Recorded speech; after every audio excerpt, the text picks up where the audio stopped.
If you buy a house after May 1st, you might be paying for someone else's mortgage. You may have heard of the new changes from Fannie Mae and Freddie Mac. People with lower credit scores and lower down payments are now going to be able to afford a cheaper interest rate because people with better credit scores and higher down payments are going to pay a little bit more. This is partially true. It doesn't happen in every scenario. This is going to be the most detailed video you see on all of YouTube, breaking down every single loan category which had lower rates, every single loan category which had higher rates, what type of loans are affected, how you can take advantage of this, and ultimately what I think about this whole thing. This way you can use this information to your advantage to help buy your first investment property. In order to understand how this whole thing works, we need to take a step back and understand what mortgages do over their lifetime. So let's say you want to buy a house, and let's say it's $300,000. You can't afford to buy it cash, so you need a mortgage. You go to a lender, call them up, and ask them to get you a mortgage. When you do that, the bank asks you a bunch of questions about your credit, your job history, your savings, and your monthly debts that you might have. They then use this information to come up with an interest rate for you. Now, this is where it gets a little complicated, so stay with me. Banks who offer conventional loans, which are the loans that most people end up getting in most scenarios, as soon as you get a conventional loan and close on the house, the bank sells that mortgage to Fannie Mae and Freddie Mac. These are government-sponsored entities. They're part private and part public. They're not owned by the government, but they get government funding and get some government assistance. But that's a whole topic in itself. See, Fannie Mae and Freddie Mac have these guidelines about how much they're gonna buy a loan for from one of these lenders. These things are called LLPAs, or loan level price adjustments. When you get a loan from a bank, they'll have some base level interest rate that they'll say is their minimum. And then on top of that, they'll add these LLPAs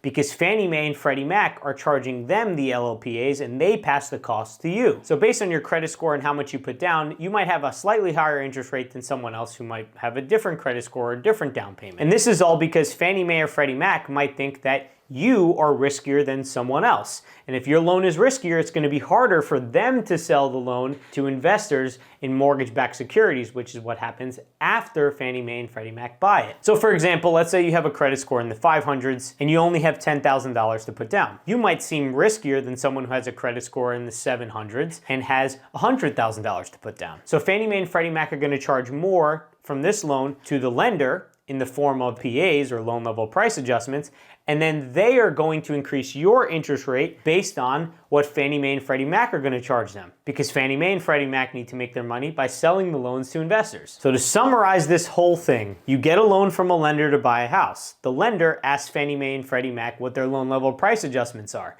They give these to the lender then passes this off to you in form of an interest rate. The lender needs to sell the loan to Fannie Mae and Freddie Mac so they can replenish their money and keep doing more mortgages, because that's how they make money. Fannie Mae and Freddie Mac have these LLPAs associated with loans. This way they can balance out the more risky ones for the less risky ones. This way they can sell them to investors and investors can get a good return. And this is how the whole mortgage economy works. Now that you understand that, the changes that went into effect are the loan level price adjustments from Fannie Mae and Freddie Mac. Now they had these already and they come out every so often, but these changes were a little bit different than ones in the past. If you look at the tables on screen, they'll show you the credit scores in the left-hand column and the loan-to-value ratio, which is kind of like 1 minus the loan-to-value ratio is your down payment. So if it says 30% LTV, that means you're putting 70% down. And if you're putting 95% LTV, that typically means you're putting 5% down. So this table summarizes the changes between each credit score bracket and each down payment bracket based on the difference between before May 1st and after May 1st. People who have the absolute lowest to put down and the absolute lowest credit score are going to save as high as 1.75% interest. And people who have somewhere between 720 and 760 and are putting 15 to 20% down are going to have the highest increase of 0.75%. In the past, the person with the lower credit score and a lower down payment would have been considered riskier, so they would have had a higher interest rate, and the person who has better credit score and a higher down payment would have seen less riskier, so they would have put a lower interest rate. So now let's go through the entire list of people who are going to be affected by this. First, let's cover the losers. If you have between a 680 and 699 credit score and you put 30 to 40% down, you'll have an increase of 0.125%. If you put 15 to 20% down, you'll have an increase of 0.375%. If you put between 10 and 15% down, you'll have an increase of 0.25%. And if you put between 5 and 10% down, you'll have an increase of 0.125%. Now, if you have a 700 to 719 credit score, here are the changes for you. If you put somewhere between 20 and 25% down, you'll have an increase of 0.125%. If you put between 15 and 20% down, you'll have an increase of 0.5%. If you put 10 to 15% down, you'll have an increase of 0.25%. And if you put 5 to 10% down, you'll have an increase of 0.125%. Now, if you have a 720 to 739 credit score, and you put between 25 and 30%, you'll have an increase of 0.25%. If you put 20 to 25% down, you'll have an increase of 0.5%. If you put 15 to 20% down, you'll have an increase of 0.75%. If you put 10 to 15% down, you'll have an increase of 0.5%. If you put 5 to 10% down, you'll have an increase of 0.375%. Now, if you have between a 740 and a 759 credit score, and you put between 25 and 30% down, you'll have an increase of 0.125%. If you put 20 to 25% down, you'll have an increase of 0.375%. If you put 15 to 20% down, you'll have an increase of 0.75%. If you put 10 to 15% down, you'll have an increase of 0.5%. And if you put 5 to 10% down, you'll have an increase of 0.375%. Now, if you are somewhere between 760 and 779 credit score, and you put between 20 and 25% down, you'll have an increase of 0.125%. If you put between 15 and 20% down, you'll have an increase of 0.375%. If you put between 10 and 15% down, you'll have an increase of 0.25%.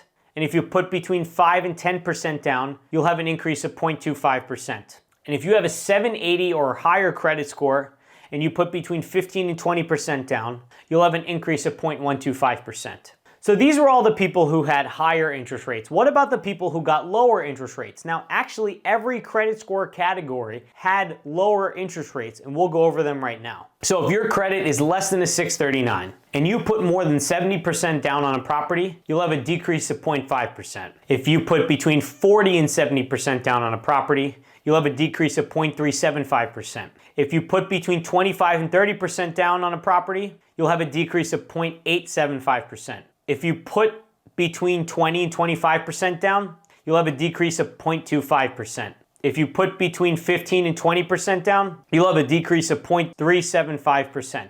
If you put between 10 and 15% down, you'll have a decrease of 0.625%.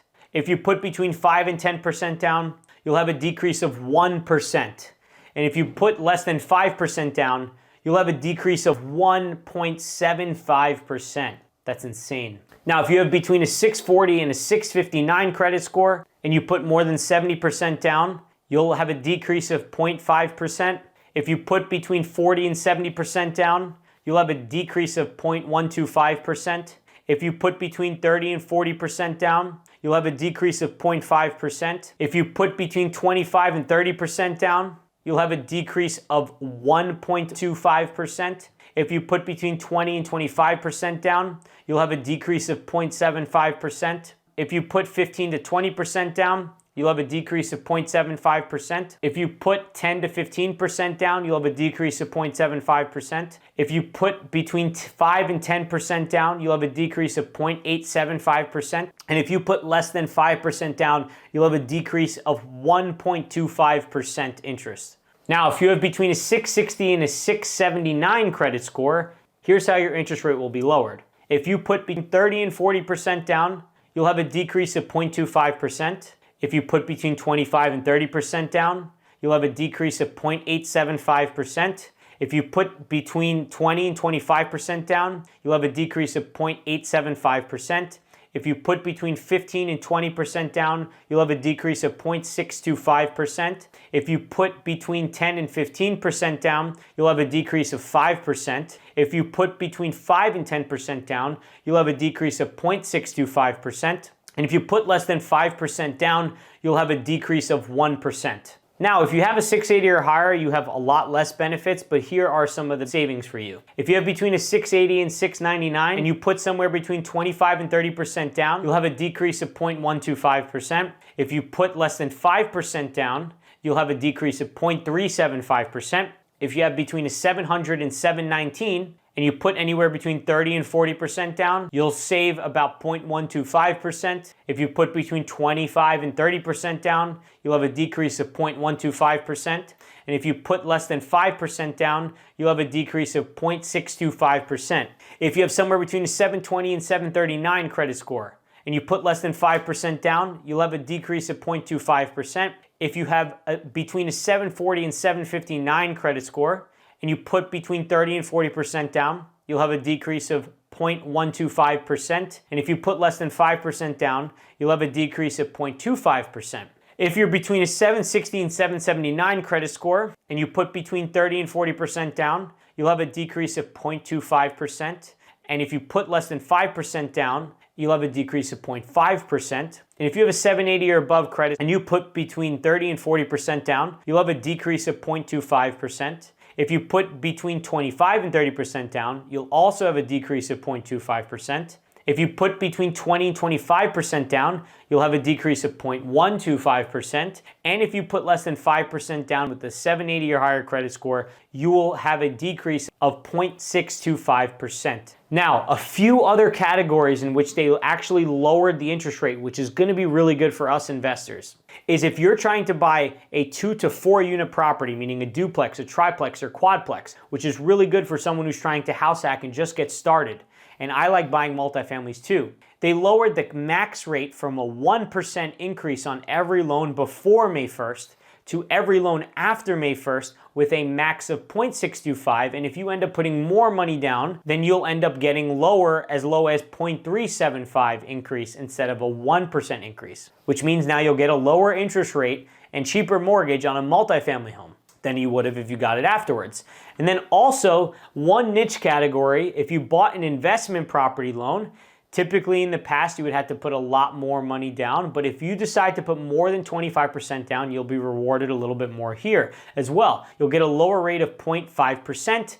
And if you put somewhere between 25 and 30% down, you'll get a rate drop of 1 full percentage point, okay? Which could mean the difference between you having cash flow on a property and not. So if you're someone who's looking to get an investment property loan, look for multifamilies and look for cash flowing properties that are gonna do well, and put 25 to 30% down to save as high as over 1.375 interest rate. They might have done this just so you could hopefully get more cash flow from a property than you would have afterwards. Now, if you get screwed from these loan level price adjustments, what can you do? Here's 4 things. First, definitely do not tank your credit score. That'd be the worst thing you could do, because it's only gonna hurt you when you try to get a car, if you try to buy another house, if you try to get a credit card, your interest rate's gonna be higher. So we don't wanna tank your credit score just for a percentage of an interest rate. We don't wanna do that. Second, if you have the money, put 25 to 30% down. If you put more money down, your mortgage will decrease, and in a lot of cases, your interest rate actually decreases no matter what your credit score was. If you don't have 25 to 30% down, then put less down and live in the property for a year. Every single loan category had a rate drop increase when you do anything less than 5%. So even if you have 15% down for a property, do not opt in for the 15% down. Instead, get the 5% down, and then immediately after you close on the loan, you end up paying a large lump sum to your principal amount on your mortgage, which can then decrease your monthly payment overall and at a lower interest rate. Fourth is you can use a different loan program. You can use an FHA, which is not part of this whole conventional loan thing. VA loans are not part of this as well. So if you're a veteran, you could also get that, and that's a 0% down loan. You can use a DSCR lender, which is a debt service coverage ratio loan lender, which doesn't even look at your income altogether, a hard money loan, or any other alternative loans. And if you need a lender, just DM me the word lender, because I worked with a mortgage company, Fast Mortgage Closings. DJ over there helped me fill out this entire video and get all the information to make sure I could deliver very accurate information for all of you. Now, for my whole opinion on this thing, I think trying to help people on the bottom is actually really smart, because if people on the bottom can buy houses, then everyone's happy. We need to keep the American dream alive. But the right way of doing that is not by taking away from people who have worked hard for their credit scores and worked hard for their savings. If I were to do this, I wouldn't have done things that try to hurt middle-class people to help lower-class people, or hurt anyone on the top. I would use the government money and maybe try to reduce the government spending in order to use that to help these people. But that's what this administration likes to do anyway. If you enjoyed this breakdown, you're gonna love my free real estate investing course. that's here on YouTube. The first video is out. Click the video on screen right now to see that. And I'll catch you all in the next one. Peace.